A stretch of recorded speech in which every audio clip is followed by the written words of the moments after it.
Everyone, good morning. स्वागत आहे तुमचं माझ्या यूट्यूब चॅनलमध्ये. सकाळी सकाळी मस्त मी घरातले सर्व कामं आवरून घेतली आणि त्यानंतर ना हाती घेतले म्हणजे हे माझं कपाट आवरण्याचं काम. कपाट आवरायचं होतं कारण की जो काही किराणा मी काल घेऊन आली होती ना, तर तोच व्यवस्थित अरेंज करायचा होता आणि भरपूर सारा पसारा झाला होता. जे काही मसाल्याचे वगैरे छोटे छोटे पाऊच होते, छोटे छोटे पॅक होते ना, तर ते खूप जास्त मेसी झालं होतं. आणि विशेष म्हणजे बाहेरून तुम्ही जर ह्या कपाटाची अवस्था पाहिली तर रियाने खूप जास्त त्याच्यावरती क्रेयॉन्सने लिहिलेलं होतं. बऱ्यापैकी मी ना छोटासा नॅपकिन वगैरे त्याने मी खूप वेळा ट्राय केलं, पण ते इतकं काही निघत नव्हतं. मग मला हे मॅजिक इरेजर ऑनलाईन भेटलं. मग मी ते घेतलंय आणि आता त्यानेच ट्राय करते की हे क्लीन होतं की नाही, कारण की बऱ्याच वेळा मी कापडाने ते पुसण्याचा प्रयत्न केला, पण तितकं काय ते क्लीन झालं नव्हतं. आणि ह्या मॅजिक इरेजरबद्दल जेव्हा मी ऐकलं तर त्यावेळेस असं वाटलं की नाही यार, आपण ट्राय तर करून पाहूयात, झालं तर झालं मॅजिक. म्हणून मग मी सुद्धा घेतलेला आहे. तर त्याचाच इथं वापर करते. याआधी ना भिंतीवरती जे काही रियाने क्रेयॉन्सने वगैरे काढलेले ना किंवा पेन्सिल वगैरे, तर त्याने मस्त ह्या इरेजरने निघून जातं. खूप छान क्लीन होते आणि कलरसुद्धा जातो. खरं तर आज मी ह्या मॅजिक इरेजरचा पहिल्यांदा ह्या कपाटावरती यूज करते तर खूप छान असं निघत होतं. त्याला थोडं ओलं करत होते आणि नंतरनं मग जे काही कपाट वगैरे होतं तर त्याचा डोर जो होता तर तो खरंच खूप छान आणि मस्त असा क्लीन झालेला आहे. तर मला खरंच खूप भारी वाटतंय कारण की या इरेजरनी ह्या कपाटावरती खरंच जादू केली आहे. आतमधून आता मला हे कपाट क्लीन करायचं होतं आणि त्याच्यावरती म्हणजे आपण पेपर वगैरे अंथरतो ना, तसंच मी पेपर वगैरे सुद्धा अंथरलेला होता. तो सुद्धा मला चेंज करायचा होता. कारण की मी जे ऑनलाईन मागवलं होतं ना, तर ते मला कव्हर त्यावरती टाकायचं होतं प्लास्टिकचं. तर ते सुद्धा खूप छान आलेलं आहे. मी ट्रॉल्यांमध्ये ऑलरेडी टाकून दाखवले सुद्धा आहे चॅनलवरती. ट्रॉल्यांमध्ये त्याचा मी यूज केलाय. थोडंफार माझ्याकडे अजून बाकी होतं म्हणून म्हटलं आता हा पेपर काढून टाकूयात आणि आपण त्यावरती सुद्धा जे काही राहिलेलं आहे तर ते तिथं अंथरून देऊया. कारण की बऱ्यापैकी ना हा पेपर काळा सुद्धा होऊन जातो आणि किती वेळेस तो चेंज वगैरे करणार. आणि अजून माझ्याकडे ते शीट होतं म्हणून म्हटलं चला तिथं सुद्धा अंथरून घेऊया. म्हणूनच मग हे सर्व सामान आहे ना, तर ते मी काढून घेतेय. डी-मार्टचं जे काही काल सामान आणलंय ते सुद्धा लावायचं होतं. पण त्याआधी हे जे काही कप्पे असतात ना, तर ते मग मागून पुढून सगळंच कपाट आज मी क्लीन करून घेतलं होतं. किती नाही म्हटलं ना, तर भिंतीच्या कडेला ते होतं ना, तर पाठीमागे सुद्धा बऱ्यापैकी जाळ्या वगैरे त्याला झालेल्या होत्या.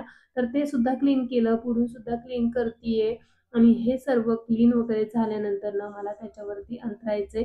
जे काही मी प्लास्टिकचं ते कव्हर मागवलेले, तर तेच तिथं अंथरून देणार होते आणि ते सुद्धा एवढे सॉफ्ट आणि छान आहे ना, त्याच्यामुळं आपण ज्या साईजचं हवं त्या साईजचं असं मस्त कट करून घेऊ शकतो आणि तिथे त्या साईजचं जे काही पाहिजे आपल्याला तर तसं अंथरून ठेवू सुद्धा शकतो. तर तशाच पद्धतीने मला जी साईज हवी होती किंवा ज्या साईजचे माझे ते कप्पे आहेत, तर ते मी कट करून घेतले पहिल्यांदा आणि आता इथं अंथरतीये. तर मला हे शीट खूप जास्त आवडले कारण की ते एकदम सॉफ्ट आहेत. जशी जागा आहे ना, तर त्यानुसार मस्त असे ॲडजस्ट होतात. थोडाफार जर आपल्याकडून एक्स्ट्रा कट वगैरे झाला, तरी तो मस्त असा छान राहतो. असं नाही की ते असं कडक वगैरे आहे, मग ते व्यवस्थित असं बसत नाही, असं काहीही नाही. मला खूप जास्त हे कव्हर आवडले होते.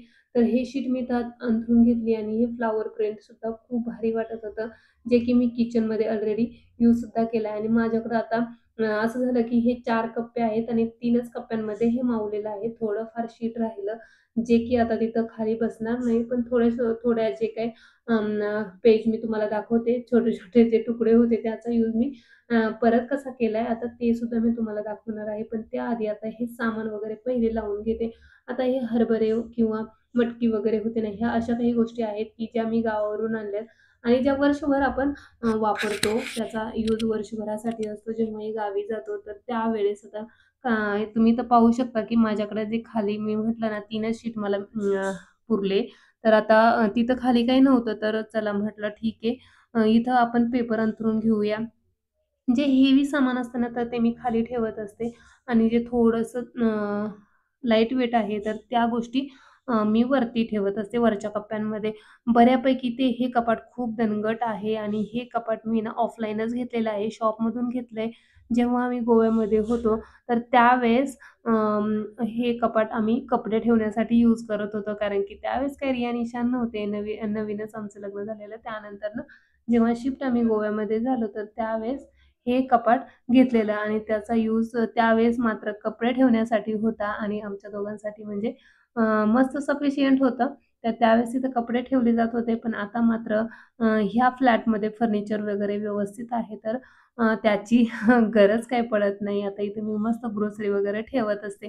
तर अशा पद्धतीने आता जो काही मी किराणा मी घेऊन आली होती किंवा ऑलरेडी जे काही माझ्याकडं पहिलं सामान होतं, जे की गावावरून वगैरे आणलेलं असतं, तर ते मी खालच्या कप्प्यांमध्ये ठेवते. हे साबण वगैरे खाली ठेवत असते, जेणेकरून मग पटापट लागलं की लगेचच घेता सुद्धा येतं. अशा काही गोष्टी असतात, की ज्या आपल्याला जास्त यूज होत नाही, म्हणून त्या पाठीमागच्या साईडला ठेवत असते. ज्या जास्त यूज होतात ते पुढे असतात. तर अशा पद्धतीने आपल्याला अरेंजमेंट करता आली पाहिजे. कारण की मग काय होतं ना, एखाद्या वेळेस आपल्याला सामान पाहिजे आणि मग ते खूप पाठीमागं आहे आणि त्याची वारंवार गरज पडतीये, तर अशा गोष्टी पुढे ठेवायच्या. पण जे काही न लागणारं असतं, तर ते थोडंसं पाठीमागं राहिलं तरी काही हरकत नाही. आता हे शेंगदाणे वगैरे होते, तर त्याच्यासाठी माझ्याकडे व्यवस्थित असे डब्बे आहेत, तर मग मी ते डब्यांमध्येच ठेवून देणार होते. म्हणून मग ते मागे काढून ठेवले, जेणेकरून पटकन आपण ते डब्यामध्ये फिल करू शकतो. आता ह्या छोट्या-छोट्या गोष्टी अशा होत्या, की माझ्याकडं एवढे पण डब्बे नाहीयेत, तर मग मी ते ह्या छोट्याशा कपाटामध्ये मी माझं सामान अरेंज करत असते. आणि काही गोष्टी एक्स्ट्राच्या असतात, तर त्यासुद्धा इथे ठेवत असते, ज्या की मी गावावरून वगैरे आणलेल्या असतात. काही मसालेसुद्धा मी पुण्यातून घेऊन आली होती, ज्यावेळेस आता पुण्याला गेले किंवा माझी बहीण जेव्हा आली होती, त्यावेळेस. आता हे नारळसुद्धा मी ना डी-मार्टमधनं आणले. तसे नारळाचे भाव खूप जास्त झालेले आहे. आता हा इतकुसा दिसणारा हा नारळ ₹30 मला पडलेला आहे. डी-मार्ट आणि डी-मार्ट जे काही लोकल वगैरे दुसरे शॉप असतात, त्यामधून घेतला तर आणखीन 40 वगैरे किंवा 50 अशा सुद्धा प्राईज आहेत. अशा पद्धतीने जवळ-जवळ आता माझं सर्व सामान ऑलमोस्ट मी लावून घेतलेलं आहे. आता हे थोडासा साबुदाणा होता आणि जी क्लिप मी लावतीये ना, कारण की माझी जी बरणी आहे ना, तर ती मला त्यामध्ये ओतून ठेवायचं होतं, पण ती वॉश करून ठेवली होती. म्हणून मग काय लगेच ओल्या ह्याच्यात मी ठेवणार नव्हती. म्हणून जो साबुदाणा होता, तर त्याची जी क्लिप होती, ती मला व्यवस्थित त्याला लावून घ्यायची होती. ती मला मिळत नव्हती. आणि आणखीन ह्या छोट्या-मोठ्या ज्या गोष्टी मी घेतल्या होत्या DMartमधून, तर त्यासुद्धा तुम्हाला दाखवते. मी हे ऑइल डिस्पेन्सर माझ्या हातामध्ये तुम्हाला दिसत असेल, तर ते घेतलं होतं आणि त्याचा यूज करायचा होता. म्हणून फक्त हे बॉक्स आहे खरं तर आणि जे काही ऑइल डिस्पेन्सर होतं, तर ते मी वॉश करून सुद्धा ठेवलेलं आहे. हे सुद्धा मी आता DMartमधनं घेतलंय. ऑइलचं शक्यतो मी कॅनच घेऊन येत असते आणि इथं तुम्हाला दाखवते, की मी ही स्टीलची कढाईसुद्धा घेतलेली आहे, जी की DMartमधनंच घेतली होती. बरेच दिवसांपासून घ्यायचं चाललं होतं. माझी ऑलरेडी अॅल्युमिनियमची होती आणि ती मला चेंज करायची होती. काल परवाच घरून फोनसुद्धा आला होता आणि म्हणजे माझ्या ज्या जाऊबाई आहेत ना, त्यांनी सुद्धा आता स्टीलची कढई घेतली होती. त्यांचं पण होतं, की खूप दिवस झाले घ्यायची. आता त्यांनी घेतली आणि त्यांनी म्हणजे वापरल्यानंतर ना त्यांचा रिव्ह्यू दिला, की जी स्टीलची कढई त्यांनी घेतली होती ना, तर ती खूप जास्त छान आहे. एकदम जड आहे आणि ती त्याचं जे काही म्हणतो ना तळ वगैरे, तर तो खूप जास्त जाड असल्यामुळं त्याच्यात भाज्या वगैरे काही लागत नाही. छान आहे. रिव्ह्यू त्यांनी छान दिला होता आणि आम्हालाही डी-मार्टला जायचं होतं, तर आमचंही होतं, की यार आपण एकदा घेऊन टाकूया. कारण की बरेच दिवस झालं कढाई मला चेंज करायची होती. आता मी तुम्हाला सांगितलं, की मी हे ऑइल डिस्पेन्सर आहे ना, तर ते सुद्धा घेतलं होतं.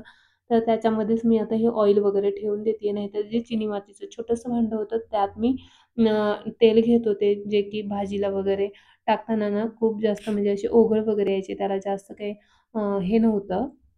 म्हणजे आपण जेव्हा भाजीला ते कढईमध्ये ओतायचो ना, तर त्यावेळेस थोडंसं ते ओघळ त्याच्यावरती यायचे. म्हणून थोडंसं होतं, की यार आपण ऑइल डिस्पेन्सर घेऊयात. म्हणून मग मी हे काचेचं घेऊन घेतलंय आणि जे छोटंसं राहील, तर ते चपाती वगैरे बनवताना जेव्हा मला ऑइल लागतं, तर त्यावेळेस त्याचा यूज होणारच आहे. अजून असं नाही, की त्याचा यूज होणार नाही. तर ह्या सर्व गोष्टी होत्या. आता या बॉटलमध्ये तेल ओतायचं म्हटल्यावर एकदम छोटंसं त्याचं जे हे होतं ना वरती तर त्याच्यामुळं थोडंसं मला केअरफुली ओतावं लागत होतं. म्हणून एकदम हळू-हळू मी असं ओततीये. मध्ये-मध्ये रिव्ह्यू येतोय, तर त्याला मी सांगत सुद्धा होते, की "अरे रिव्ह्यू थांब म्हणून, मध्ये-मध्ये काही करू नको." कारण की थोडासा जरी धक्का लागला, तर ते ऑइल सांडणार आणि मग आणखीन माझं एक्स्ट्राचं काम होऊन जाईल. तर मी एकदम कॉन्सन्ट्रेटली त्यामध्ये हे तेल ओतून घेतलंय, कारण की आधीच्या डब्यामधलं तेल अजून माझ्याकडं बाकी होतं. मग तेच मी त्यामध्ये फिल केलं आणि अजूनसुद्धा थोडंसं होतं, म्हणून मग तो तसाच ठेवून दिलेला. आता हा ऑइल डिस्पेन्सर मी जेव्हा म्हणजे यूज करेल, तर त्याचाही रिव्ह्यू तुम्हाला नक्कीच देईल.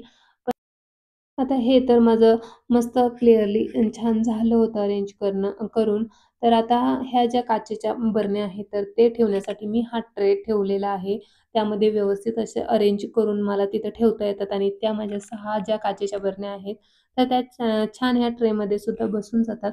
म्हणून मग मी काय केलं, ह्या ट्रेमध्ये मी पहिल्यांदा तर पेपर म्हणजे जे काही आपलं टिश्यू पेपर वगैरे असतात ना, तर तेच अंथरले होते. पण आता हे जे काही छोटंसं कटिंग माझ्याकडे उरलं होतं, हे प्लास्टिकचं, तर ते मी त्यामध्ये ठेवणार होती, जेणेकरून जे काही टिश्यू पेपर वगैरे असतात, तर ते थोडेसे खराब होतात. त्याच्यावर थोडं पाणी वगैरे सांडलं किंवा लवकर पटकन ओले होऊन जातात. तर माझ्याकडे हे थोडंसं राहिलेलं, जे की मी आता छोट्या कपाटामध्ये कट करून लावले आणि त्यामधून जे काही कटिंग उरले होते ना, तर तेच कटिंग मी इथे यूज करणार होती आणि ऑलरेडी माझं जे काही छोटंसं वॉशिंग मशीन वगैरे आहे, तर त्याच्यावर सुद्धा मी काही बॉटल्स वगैरे ठेवल्या. तर त्या ट्रेमध्ये सुद्धा ते मला ठेवायचं आहे, जे की तुम्हाला बाजूला दिसत असेल आणि एक फ्रिजवर सुद्धा आहे, ज्यामध्ये ना आमची की वगैरे राहत असते. तर मध्ये सुद्धा मला ते अरेंज करायचं होतं. तर ह्या 2-3 ट्रेमध्ये मी हे जे काही प्लास्टिकचं शीट होतं, तर ते छान असं अरेंज करून घेतलंय. जेणेकरून आजपर्यंत तर मी टिश्यू पेपर वगैरेच यूज करत होती. तर आता मला अ, हे छान वाटलं आणि तसंही ह्या छोट्या-छोट्या कटिंगचं मी आता काय करणार तरी काय होते, कारण की ऑलरेडी ट्रॉल्यांमध्ये किंवा त्या छोट्या कपाटांमध्ये त्या छोट्याशा ह्या प्लास्टिक शीटचा मी यूज केला होता. ते आता मला ह्यामध्ये छोटे-छोटे कटिंग मस्त असे यूज झाले होते आणि खरंच खूप जास्त युजफुल वाटत होतं आणि त्याचा म्हणजे जे काही छोटे-छोटे तुकडे होते ना, तर त्याचासुद्धा मी छान अशा पद्धतीने यूज केलेला आहे. तर ह्या ज्या काही काचेच्या बॉटल वगैरे होत्या, तर ह्या मोठ्या ट्रेमध्ये अ, ठेवणार होते आणि जे छोटंसं ट्रे आहे, जे की वॉशिंग मशीनवर असतं, तर ते तिथं छोट्याशा ज्या काही बॉटल वगैरे ठेवत असते, तर त्या बॉटल ठेवण्यासाठी तिथं त्याचा यूज होणार होता. तर खरंच मला खूप जास्त युजफुल झालेलं आहे हे. तर अशा पद्धतीने मी काही DMartवरून आणलेल्या ह्या वस्तू आहेत आणि त्याच्या अशा पद्धतीने अरेंजमेंट केलेली आहे किचनमधून. खूप दिवसापूर्वीचं माझं चालू होतं की घेऊयात, घेऊयात आणि फायनली आता ते घेऊन टाकलेलं आहे. म्हणजे ऑइल डिस्पेन्सर म्हणा किंवा ह्या छोट्याशा ऑलरेडी काचेच्या बॉटल किंवा ह्या बरण्या आहेत, तर त्या मी ऑलरेडी Amazonवरनं घेतलेल्या आहे. हे जे काही ट्रे वगैरे दिसतात, तर ते सुद्धा मी DMartमधनंच परचेस केले होते. आता मी तुम्हाला सांगितलंच, की शेंगदाण्यांसाठी माझ्याकडे एक छोटासा डब्बा आहे, तर त्यामध्ये मी ओतून ठेवणार आहे. शेंगदाणे सर्वात जास्त महाग झालेत. 160 केजी असं काहीतरी मिळालं. काल परवाच मी फोन जेव्हा आमचा घरी झाला ना, तर त्यावेळेस सांगितलं, की 140 वगैरे केजी आहे. पण ते मागच्या वेळी जेव्हा आम्ही गेलो होतो ना, त्यावेळेस 140 केजी आणले होते. पण आत्ता त्याचे रेट मात्र खूप जास्त हाय झाले. जेव्हा आम्ही आत्ता गेलो ना, तर त्यावेळेस बापरे! 160 म्हणजे खूप जास्त होतं. तर अशा पद्धतीने ते स्टोअर मी ह्या स्टीलच्या डब्यामध्ये ठेवलेलं आहे आणि हे काचेची जी बॉटल दिसते तर ती पाण्यासाठी तो मग मी घेतला होता. जेव्हा जेवण वगैरे करायला बसतो ना, तर त्यावेळेस पाणी पाहिजे असतं आणि मग ग्लासमध्ये घेतलं की ते पटकन संपून पण जातं आणि चारदा उठायला कुणाला नको वाटतं. म्हणून तो काचेचा मग मी घेतला होता आणि एक ही जी बरणी आता मी फिल केली आहे पिस्त्याने, तर ती ऑलरेडी मी ना शेंगदाणे भरून ठेवले होते त्यामध्ये खरं तर. पण आता ते शेंगदाणे मी त्यामध्ये न ठेवता हा पिस्ता ठेवणार आहे. तर अशा पद्धतीने ह्या सर्व बरण्यांचा मी यूज केलाय आणि आणखीन थोड्याफार घेण्याची इच्छा आहे. पाहूया पुढे जेव्हा कधी घेईल तेव्हा नक्कीच तुम्हाला शेअर करेल. तर अशा ह्या 6 बरण्या मी अरेंज केलेल्या आहे. मीठ आणि मिरची फक्त ठेवली आहे. बाकी ह्या 4मध्ये तर ड्रायफ्रुट्सच आहेत. तर अशा पद्धतीने आजचा हा दिवस मी पूर्ण युटिलाइज केलाय. तो म्हणजे किचनसाठी आणि माझ्या छोट्याशा कपाटासाठी. आता क्लिनिंग काढलंच होतं, तर आहे ना छोटासा हा कॉर्नर जो दिसतोय तुम्हाला, तर त्याच्यावरच्या ह्या छोट्या-छोट्या बरण्यासुद्धा मी वॉश करून ठेवल्या होत्या आणि आता त्या परतच फिल करतीये. कारण की सर्व छान दिसावं किंवा छान वाटावं. एकदा काम काढलं की आपण सर्वच करूनच घेतो. तर तशाच पद्धतीने मी ना ह्या छोट्या बरण्यासुद्धा वॉश करून घेतल्या होत्या आणि त्यातलं जे काही सामान मी काढून ठेवलं होतं तर ते फिल करत होते. अशा पद्धतीने माझा हा किचनचा रिअरेंजमेंटचा दिवस गेलेला आहे आणि आता हा ब्लॉग मी इथेच एंड करते भेटूया अशाच एका नवीन आणि इंटरेस्टिंग ब्लॉगमध्ये. तोपर्यंत बाय अँड टेक केअर.